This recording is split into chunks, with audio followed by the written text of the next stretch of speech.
Y no sé si a usted le ha pasado que siempre que empieza un nuevo año o cuando usted cumple años, pareciera la oportunidad mágica para que todo en su vida cambie. ¿Sí le ha pasado?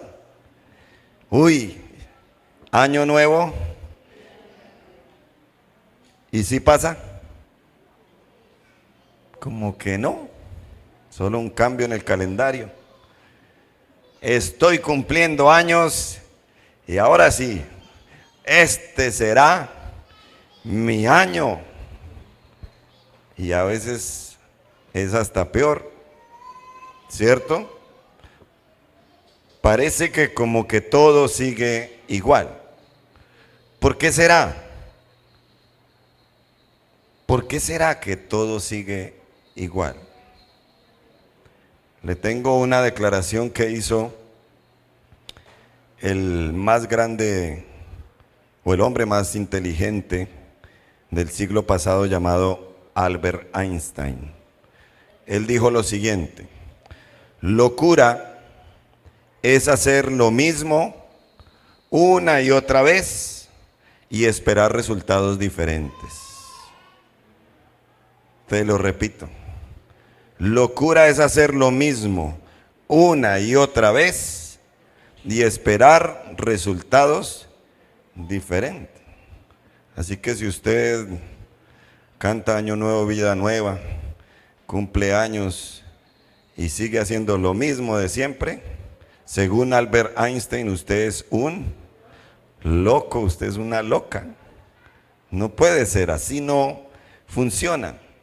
Entonces, debemos ser conscientes, hermanos, de que hay que hacer cambios en la vida para que la vida cambie. ¿Sí o no? Se lo repito y ojalá dígale a alguien ahí que tiene a su lado: cambia tu vida para que tu vida cambie. Hay que hacer cambios, porque Dios está interesado en que nosotros tengamos una vida nueva. Amén, amén. Y aquí está la primera proposición en esta mañana de parte del Señor. Podemos tener vida nueva. Gracias a la hermana que lo cree, lo voy a repetir porque de pronto algunos tienen problemas de audición. Podemos tener vida nueva. Sí, aquí está la iglesia. Y una tercera vez para que usted se anime un poco más y anime al de al lado. Oye, podemos tener vida nueva. Sí, se puede. En Cristo se puede tener vida nueva. Amén. Es Él el que la produce. Dele un aplauso al Señor, porque solo en Él hay vida nueva. Solo en Él. Y en esta mañana, a través de un pasaje hermoso de la palabra de Dios, conoceremos precisamente 3 acciones para poder experimentar vida nueva. Amén, amén. Y está inspirada en la epístola o carta del apóstol San Pablo a los Efesios, capítulo número 2. Ubíquese por favor en Efesios, capítulo número 2, y vamos a leer del versículo 1 hasta el versículo número 10, y hágalo con entendimiento. Amén, amén. Efesios capítulo 2, versículo 1 al 10. Hoy aprenderemos cómo tener vida nueva. Dice la palabra del Señor. Y Él, ¿quién? Dios, os dio vida a vosotros cuando estabais muertos en vuestros delitos y pecados, en los cuales anduvisteis en otro tiempo, siguiendo la corriente de este mundo, conforme al príncipe de la potestad del aire, el espíritu que ahora opera en los hijos de desobediencia, entre los cuales también todos nosotros vivimos en otro tiempo, en los deseos de nuestra carne, haciendo la voluntad de ¿qué? Y de los pensamientos, y éramos por naturaleza hijos de ira, lo mismo que los demás. Pero Dios, que es rico en misericordia, por su gran amor con que nos amó, aun estando nosotros muertos en pecados, ¿qué hizo? Nos dio vida juntamente con Cristo. ¿Cuántos lo alaban a Él? Y dice la Biblia, por gracia sois salvos. Y juntamente con Él nos resucitó. Y asimismo nos hizo sentar en los lugares celestiales con Cristo Jesús para mostrar, ¿cuándo? En los siglos venideros, las abundantes riquezas de su gracia en su bondad para con nosotros en Cristo Jesús. Porque por gracia sois salvos, por medio de la fe, y esto no de vosotros, pues es don de Dios, no por obras, para que nadie se gloríe, porque somos hechura suya, creados en Cristo Jesús, ¿para qué? Para buenas obras, las cuales Dios preparó de antemano para que anduviésemos en ellas. Amén y amén. Qué linda palabra que tenemos hoy para nuestra disposición, a nuestra disposición. Quiero decirte, en primer lugar, que podemos tener una vida nueva dejando el pecado. Amén. Ni se le ocurra pensar a usted que su vida va a cambiar y va a ser diferente y año nuevo, vida nueva, si usted no decide, ojalá hoy mismo, dejar el pecado que usted está cometiendo, sea de un calibre grande, o sea un pecado oculto, o sea un pecado que solamente usted y Dios conoce. Es innegociable para tener vida nueva, dejar el pecado. Es necesario. Por eso el apóstol le dijo a los de Éfeso, en los versículos número 1 hasta el 3, les dijo, miren, Dios les dio vida a ustedes cuando estaban muertos ¿en qué? En delitos y en pecados. Y él muestra a través de los versículos 2 y 3 de quién éramos títeres o de quién somos títeres aún si no le hemos entregado nuestra vida a Cristo. ¿De quién? Del diablo, de la carne, del mundo. Somos sus títeres. Él es el que nos maneja cuando no tenemos vida nueva en Cristo. Una persona muerta espiritualmente es una persona con estas características que hablan estos versículos. Cualquier parecido con el hermano que tiene a su lado, no lo mire porque Dios le está hablando a él también. Una persona muerta espiritualmente es una persona que vive en delitos y en pecados. ¿Conoce usted a alguien así? Eso es lo que hay. No tiene la vida de Dios. Ahora, si usted tiene la vida de Dios en su vida, eso ya pasó hace tiempos. No vive en delitos, no vive en pecado. O estamos en Cristo o estamos sin Cristo. O calientes o fríos, pero no tibios. Una persona muerta espiritualmente no es capaz de dejar el pecado y se deja llevar, arrastrar de la corriente de este mundo. Ay, que está de moda ser lesbiana, se vuelven lesbianas. Ay, que está de moda este tipo de música. Ay, que está de moda las orgías, se deja llevar por eso. Es una persona que está muerta espiritualmente. Una persona muerta espiritualmente obedece a lo que el diablo le dice y a lo que los demonios le dicen. ¿Estamos aquí? ¿Estamos vivos o muertos? Una persona es muerta espiritualmente, es desobediente a Dios. Y hay tres fuerzas muy grandes que animan al hombre a su desobediencia a Dios. Número uno, el mundo, los famosos mundanos. Número dos, el diablo y su influencia. Y le enseño esto para que lo entiendan.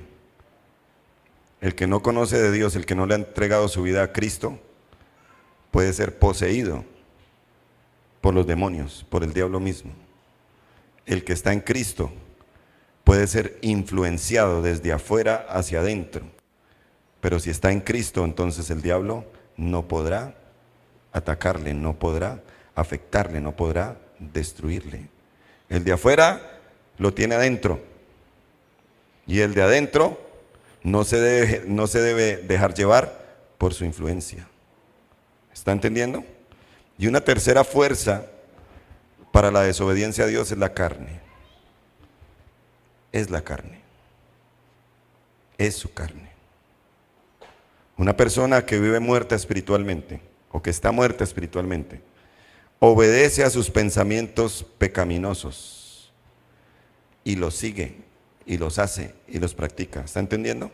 Y lo más terrible, una persona muerta espiritualmente que no es capaz de dejar sus pecados no es salva, no va a alcanzar la salvación. Entonces, ¿qué hay que hacer, pastor?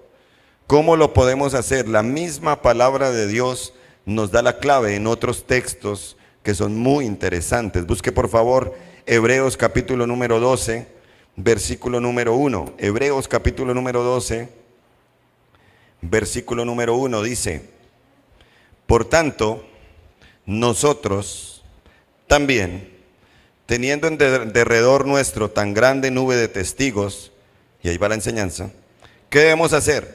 Despojémonos. Dígale al que está ahí a su lado, despojémonos. Como cuando usted ya va sintiendo mucho calor y tiene un saco puesto, ¿qué hace?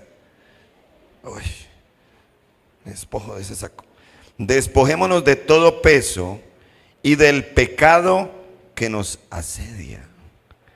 ¿Quién tiene que hacer ese despojo? ¿Dios, el pastor o usted? Usted mismo. Usted hoy debe tomar la decisión de dejar el pecado si quiere tener una vida nueva cada día.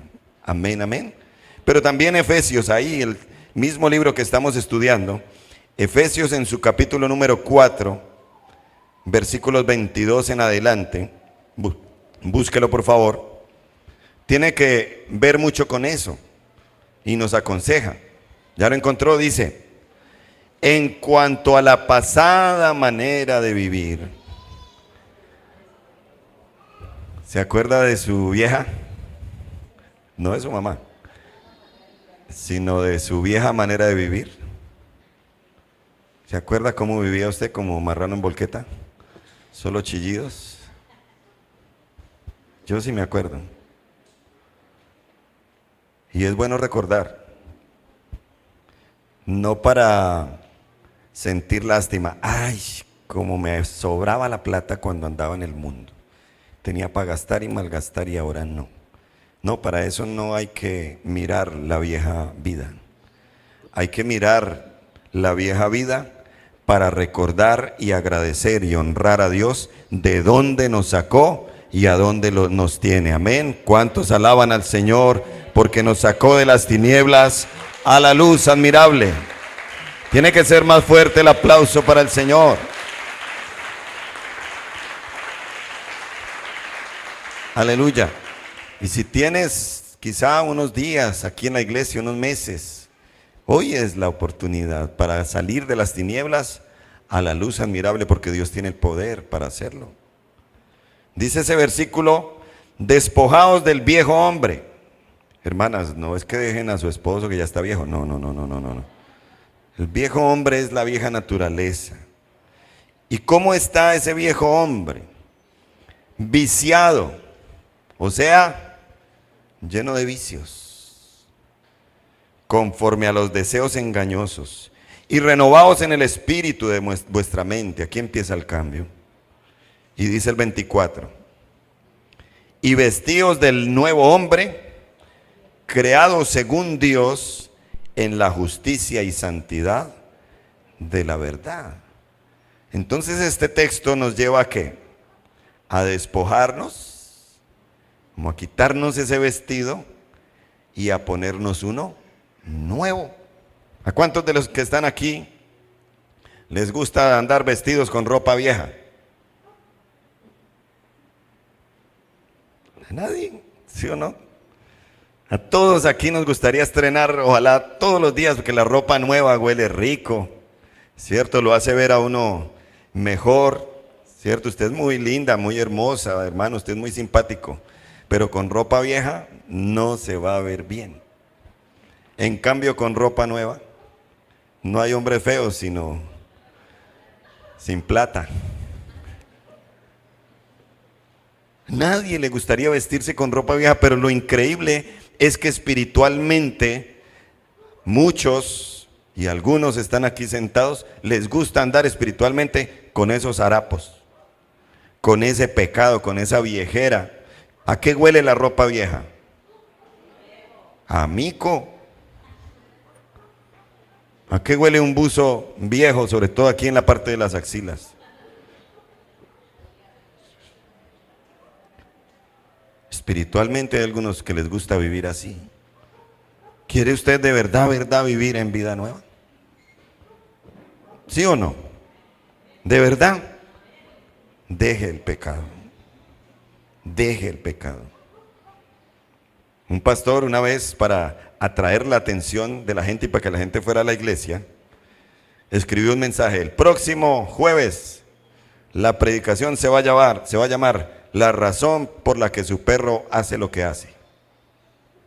¿Usted qué haría con un título de esos? Yo voy, porque yo tengo un perrito y a veces no entiendo por qué se orina adentro, y bueno, eso le pasa solo al pastor y a su familia, a usted no.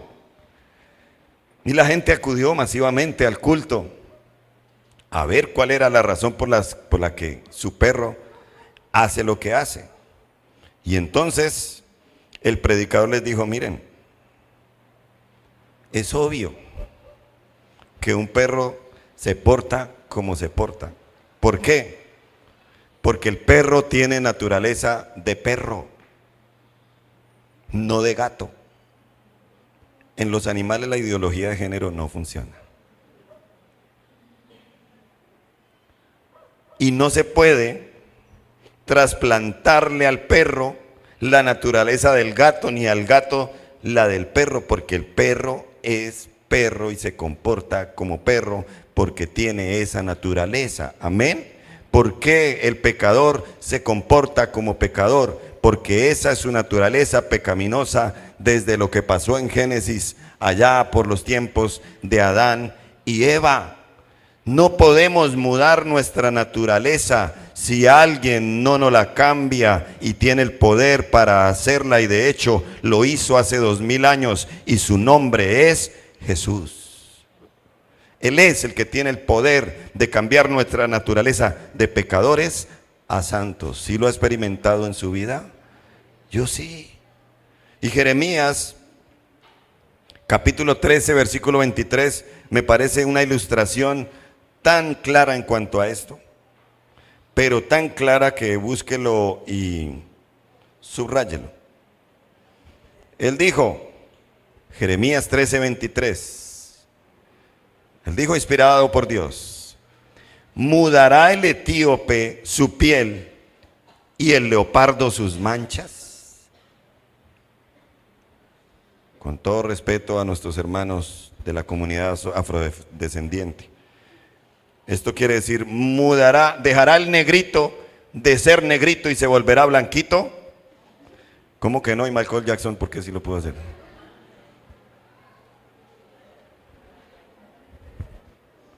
Pero Michael Jackson nunca pudo mudar su naturaleza pecaminosa. Dice también, ¿el leopardo podrá mudar sus manchas? Ese sí no he visto que un leopardo sin manchas. Ese sí hasta ahora no lo he visto. ¿Sí? Bueno, pero dejará de ser leopardo, se volverá vaca. No. Dice ahí el 23 en su parte B, así también podrán ustedes hacer el bien estando habituados a hacer el mal. ¿Sí o no? Viviendo en pecado, jamás. Y no espere cambios favorables.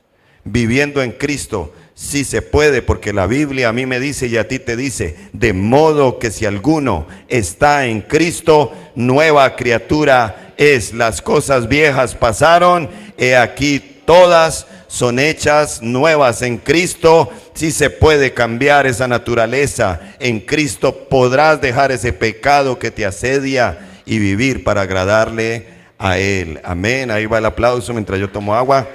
Dele la gloria a Dios.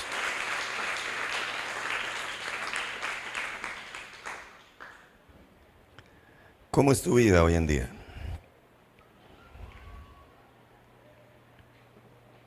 Una vida de pecado, de medio pecado, de desobediencia, o una vida nueva cada día. No desperdicies tu vida. Dios quiere darte una vida nueva, un día nuevo cada día. Por eso dice la Biblia que sus misericordias son nuevas cada mañana, pero con aquellos, cuánto más con aquellos que se levantan cada mañana y dicen, hoy voy a dejar el pecado, hoy voy a pecar menos y te voy a agradar más. Amén. ¿Hay alguno de esos aquí en esta mañana? ¿Estás disfrutando la libertad que tienes en Cristo? ¿O estás atado o atada todavía a esos hábitos de la vida antigua en algo que yo le he llamado el cementerio del pecado? Sal del cementerio del pecado a la vida abundante que Dios tiene para ti. Amén, amén. Decide dejar ese pecado hoy, grande, pequeño, pero que tú sabes que te atormenta, y empezarás a experimentar la verdadera vida y pasarás de una vida vergonzosa a una vida victoriosa. Amén, amén. Eso es lo que Dios quiere. En segundo lugar, quiero decirte que podemos tener vida nueva, como dice este texto, valorando. ¿Valorando qué? La gracia. Valorando la gracia. Dice el versículo 4 hasta el 9. Pero Dios, por favor repita conmigo esas dos palabras. Pero Dios, otra vez. Pero Dios, si ese pero Dios no estuviera ahí, estaríamos graves. Porque venimos leyendo el texto de una manera fatal, donde se ilustra la antigua vida. Y aparece el versículo 4 que dice, ¿cómo? Es maravilloso porque allí es donde todo cambia. Cuando Dios interviene. ¿Sí, amén? Recuerda, los que son antiguos, cuando Dios se les atravesó en el camino. Yo creo que alguien que está en el cielo, llamado apóstol Pablo, eso lo recuerda y nunca lo olvida, y de hecho la Biblia lo registra. Iba camino ¿a dónde? A Damasco, y se le atravesó el Señor en el camino, y se cayó del caballo, ¿cierto? ¿Cuál caballo? Eso no lo dice la Biblia. No, había podido ir a pata, en camello, pero nada. Cierro paréntesis. ¿Recuerda cuando el Señor se atravesó en su camino? Ahí ocurrió el pero Dios en su vida. En mi vida ocurrió en el año 97, mes de mayo. En tu vida puede ocurrir hoy. Y si en tu vida ya ocurrió hace algún tiempo, valora la gracia de Dios. Él se atravesó en tu camino y bendito ese día. No porque tú seas muy simpático, muy pudiente, sino porque a Él le dio la gana de derramar su gracia sobre ti. ¿Por qué? Porque te ama como nadie más te amará en esta vida, en este mundo y aún en la eternidad. Cuánto te ama el Señor, que por eso puso sus ojos en ti y ha derramado sobre ti gracia. Amén. ¿Pero qué es la gracia? lo que tiene Giovanotti cuando cuenta chistes. Ay, tiene una gracia y me hace reír. No, eso no es gracia. Sí, sígalo escuchando y más bien va a caer en desgracia usted, con ese doble sentido y esas cosas. Se lo voy a ilustrar de esta manera. Un hombre se muere y es trasladado hacia el cielo.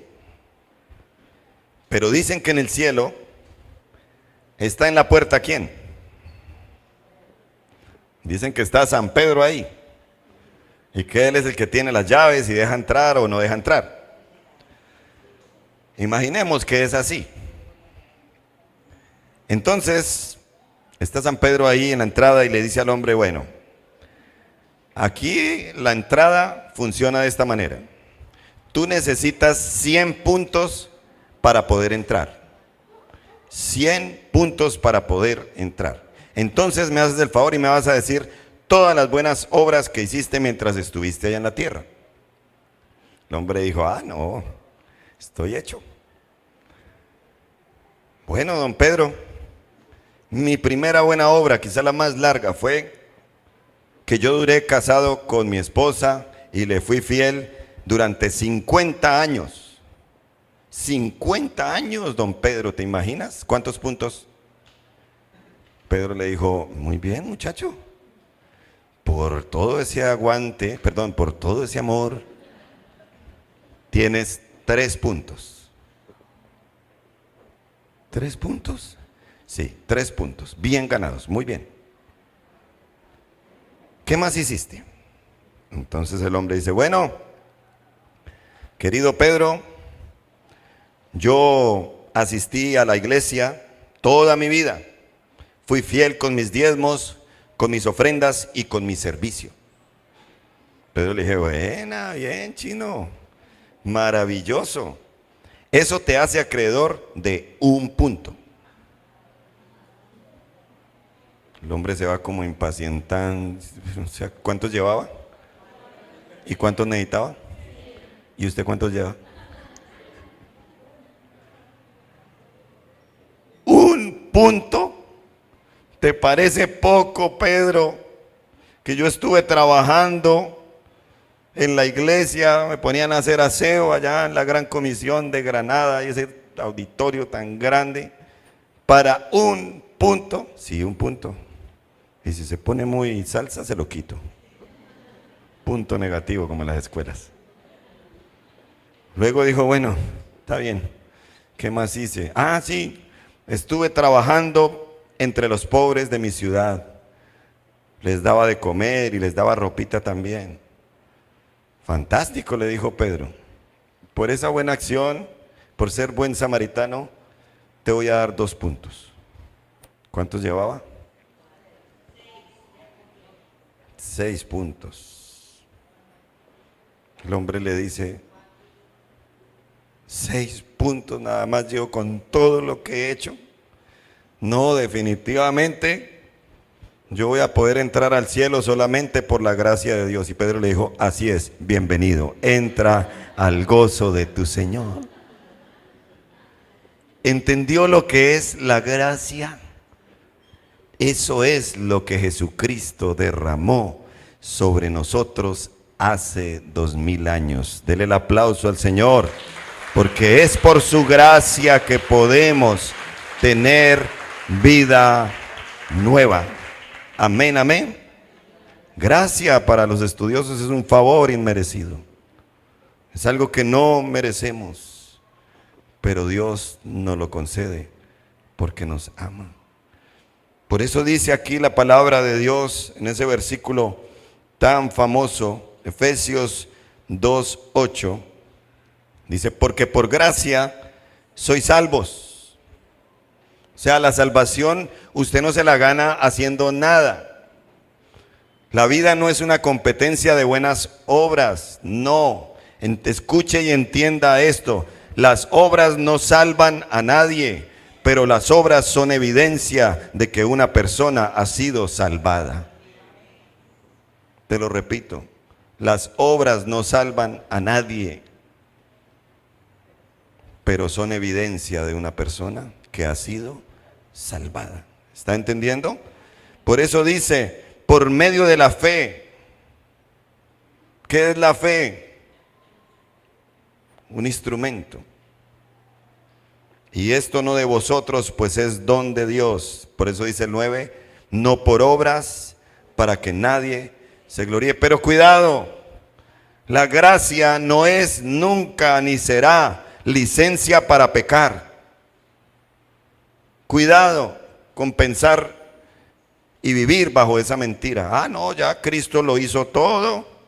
Ya Él ganó mi salvación, ya Él perdonó mis pecados, entonces vámonos de rumba, comamos, bebamos, que mañana moriremos y Él por su gracia nos va a llevar al cielo. Nunca jamás la gracia es licencia para pecar, porque nunca jamás Dios patrocinará pecadores. No, al contrario, valoremos eso que Él hizo por nosotros y vivamos dignamente en gratitud y en respuesta favorable a lo que Él hizo por nosotros. Eso hago yo. ¿Y tú? Yo valoro la gracia de Dios, porque nadie hizo lo que Él hizo por mí, ni siquiera mi mamá ni mi papá, que son los que más me han amado. Después mi esposita, ¿no? Yo valoro la gracia de Dios y por eso cada día trato de servirle en respuesta a lo que Él hizo por mí. ¿Qué estás haciendo tú con la gracia que Dios te ha dado? Porque si no fuera por la gracia de Dios, este mundo ya había sido destruido y los que vivimos en él. Pero esa gracia de Dios es la que mantiene todavía el dedo de Dios quieto y tenemos oportunidad. Amén. Valora la gracia, no como licencia para pecar, sino como un regalo del Dios del cielo a quien debemos honrar. Valorar la gracia es entender que somos ricos, aunque habíamos malgastado todo lo que nos dio el Padre. Y recuerdo la parábola del hijo pródigo. ¿Usted la recuerda? Padre, dame mis bienes. Y se fue a una ciudad lejos a vivir perdidamente. Y malgastó todo. Y cuando le faltó, ¿qué pensó? Uy, pero en la casa de mi padre había jornaleros que vivían mejor de lo que yo estoy viviendo acá, porque estoy comiendo algarrobas de los cerdos. Volveré a la casa de mi padre y le diré: Padre, no he pecado contra el cielo y contra ti, no soy digno de ser llamado tu hijo, hazme como uno de tus jornaleros. ¿Se lo merecía o no se lo merecía? ¿Merecíamos y merecemos pagar por nuestros pecados? Sí, claro, totalmente. Pero ¿qué hizo el padre cuando vio a su hijo venir todo zarrapastroso, pero venir a la casa del padre? ¿Qué dice la Biblia? Corrió hacia él. Eso es gracia. Que el ofendido corre a abrazar al ofensor. Eso es gracia. ¿Qué merecía? Una juguetera. ¿Qué merecía? Que ni lo dejaran entrar. Pero ¿qué hizo el padre? Corrió, lo abrazó, lo besó y le dijo a sus sirvientes: pónganle anillo, pónganle ropa nueva, porque mi hijo que había muerto ha vivido nuevamente. Vengan y hagamos banquete, porque mi hijo que estaba perdido ha regresado. Esa es la gracia de Dios para con nosotros. ¿Cuántos le alaban al Señor por esa gracia inmerecida, por esa gracia que nos bendice y nos sostiene hoy? No abuses de su gracia, valórala y vive para agradar a Dios. Amén, amén. Pero hay una tercera acción que podemos realizar para tener vida nueva. Podemos tener vida nueva cumpliendo el plan de Dios. Versículo 10. ¿Lo puede leer en voz alta? Porque somos hechura suya, creados en Cristo Jesús para buenas obras, las cuales Dios preparó de antemano para que anduviésemos en ella. ¿Somos qué? Hechura suya. Cuando una persona entrega su vida a Cristo, hay una nueva creación, es una nueva criatura. Sí, sigue siendo la misma persona físicamente, pero interiormente es totalmente una nueva persona. Amén, amén. ¿Está entendiendo? ¿Está poniendo atención aquí? ¿Sabe qué significa la palabra hechura en el original griego? Poema. De ahí se deriva la palabra poema. ¿Qué hizo Dios en ti el día que lo recibiste en tu corazón? ¿En qué te convirtió? En un poema. Ahí es donde va el suspiro. Eres un poema hecho con la mano y la pluma de Dios. Después de ser una historia que olvidar, Dios te hizo un poema para Él. Amén, amén. Dile al que está a tu lado, eres un hermoso poema de Dios.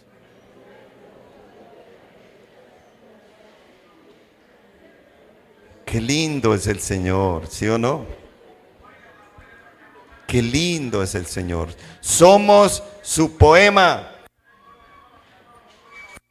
Y el que vive muerto no es un poema, sino es una historia tenebrosa. Sí. Pero todo aquel que camina en Cristo tiene vida nueva y es un poema. Y entonces dice, creados en Cristo Jesús, ¿para qué? Para buenas obras. Una persona que tiene vida nueva, entonces tiene buenas obras, entonces dentro de esas buenas obras va a cumplir el plan de Dios. Amén. Ejemplos. Moisés. ¿Cuántos años estuvo en Egipto? 40. Preparándose para hacer ¿qué? El siguiente faraón, seguramente, porque fue criado en la casa del faraón. Era como el hijo de la hija del faraón. Todo apuntaba a ¿qué? A que iba a ser un hombre poderosísimo. Pero a los 40 años sintió que su sangre le jalaba porque tenía sangre judía y vio como un egipcio ultrajaba a un judío porque los tenían esclavos. ¿Y qué hizo? Mató al egipcio. Él pensó que nadie se había dado cuenta y lo enterró entre la arena, pero no hay crimen perfecto. Alguien lo vio, lo aventó. ¿Y qué le tocó a Moisés? Paticas, ¿para qué las tengo? Huir de Egipto. Y por allá duró otros 40 años en el molino de Dios, entendiendo que Dios lo había salvado y le había derramado gracia porque seguía vivo, para que él cumpliera no sus sueños de ser faraón, del siguiente hombre más poderoso de la tierra, sino de llevar al pueblo de Israel y sacarlo de Egipto para que se enfilara hacia la tierra prometida. En resumen, escúchelo bien, Moisés pasó 40 años creyendo que era alguien.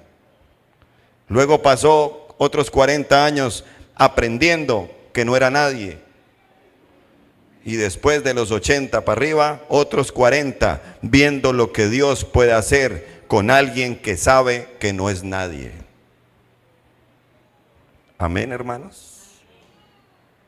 Esa fue la historia resumida de Moisés. Pero mira lo que Dios puede hacer con alguien que sabe que no es nadie, pero que en Dios lo es todo. Moisés uno de los personajes más importantes de la Biblia y aún del pueblo judío hasta el día de hoy. Un hombre de Dios. Hubiera sido Faraón, ahí se nombraría en la historia de Egipto, pero no, él recibió la vida nueva, entendió las cosas de Dios. 40 años se demoró en entender, pero entendió, más vale tarde que nunca. Y entonces cumplió el propósito de Dios, aunque le costó, aunque el faraón lo quiso matar, aunque el pueblo fue rebelde, pero cumplió el plan de Dios. Y eso es lo que Dios quiere para tu vida. ¿Lo estás haciendo? ¿Lo vas a hacer? Porque es que Dios no está para cumplir tus sueños. Ay, no, pastor. No. Al contrario, Dios te creó para que cumplas su propósito y su plan en esta tierra, que es mucho mejor. Ay, ¿cómo así, pastor? Sí. ¿Cuál era mi sueño? Trabajar en Bogotá, tener una flota de taxis, moverme en el transporte. Ahí estaba trabajando en eso, pero un día Dios dijo, bueno, o me sirve, vaya allá donde esos mechudos de Granada y predíquenles la palabra de Dios, y a los calvitos también. Y el Señor, sí, Señor. Y hoy les puedo decir que sus planes son mayores que mis planes y han sido mejores que mis planes, porque los planes de Dios no solamente son para esta tierra, sino que son eternos. Amén, amén. Dios tiene planes contigo. Dios tiene propósitos contigo. La vida nueva consiste en cumplir el plan de Dios. Con José fue lo mismo. ¿Cuál era el destino para José, el de la Biblia? El consentido de la casa, el de la túnica de colores. Ay, el mimi. ¿Y para dónde iba? Mal. Estaba ahí en una cisterna, ahí en un aljibe, los hermanos lo metieron ahí por envidia. Pero ¿qué entendió él después? Que Dios tenía un plan. Y después de toda la historia de José en Egipto, usted la ha leído, ¿cierto? Todo el sufrimiento, cómo Dios lo fue promoviendo hasta ser el segundo más importante en Egipto. Cuando se da cuenta que su papá y sus hermanos y su familia no habían muerto, cuando los trajo nuevamente a vivir con él, él se dio cuenta, y hay una declaración en la Biblia que dice que él entendió que todo lo había ideado Dios para traer salvación a su pueblo. El pueblo de Israel no pereció, porque un hombre llamado José, que entendió que no iba a vivir para ser un mimado, para ser inservible, iba a cumplir un propósito de Dios. Esa es la vida que Dios tiene para ti. ¿Lo estás entendiendo? ¿Lo estás entendiendo? El rey David, ¿cuál era su destino inicial? Pastor de ovejas. ¿No era eso lo que hacía? Pastor de ovejas. Pero Dios tenía un plan mejor para él. ¿Cuál era? ¿Cuál era? El dulce cantor de Israel, el escritor de la mayoría de los salmos, el que le iba a quitar la cabeza a Goliat, el que nos iba a dejar esa historia que nos desafía y que nos muestra que podemos derribar gigantes en el nombre del Señor. El rey de Israel, del que iba a venir también después, Cristo. Esa es la vida que Dios tiene para nosotros. Ah, no, pastor, pero es que eso fue allá con David, fue con José, fue con Moisés, conmigo no. ¿Cómo que no? Dios tiene un plan para tu vida. Esa es la vida que Dios quiere que tú vivas. Amén. ¿Lo estás entendiendo? Aún Jesús. ¿Cuál era el destino inicial de Jesús? ¿Qué era lo que hacía el papá? ¿Qué iba a hacer Jesús? Y pudo haber sido el mejor carpintero de su época. Pero Dios tenía otro plan. ¿Cuál era? Ir a la cruz, derramar hasta la última gota de su sangre por amor a ti, para que vivas cumpliendo no tus sueños, sino sus sueños. No tus planes, sino los planes de Él, para que seas un instrumento en sus manos. Amén, amén. Escúchame bien, esto no se trata de ti, se trata de Él. Amén. No se trata de mí, se trata de Él. Y Jesús nuestro Señor fue obedientemente a la cruz, y dice Hebreos capítulo 12, versículo 2, que Él por el gozo puesto delante de Él, sufrió la cruz. Lo hizo con gozo, cumplió el plan. Dios quiere darte vida nueva, no para que vivas en pecados peores que cuando no tenías nada.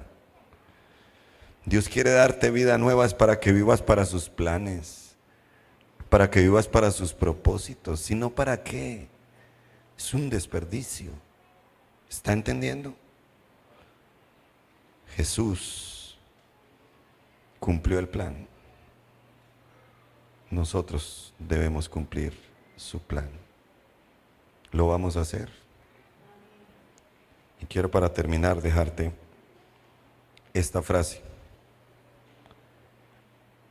para que no la olvides. La sangre de Cristo es la prueba de que en Dios hay vida nueva. Si lo crees, di amén.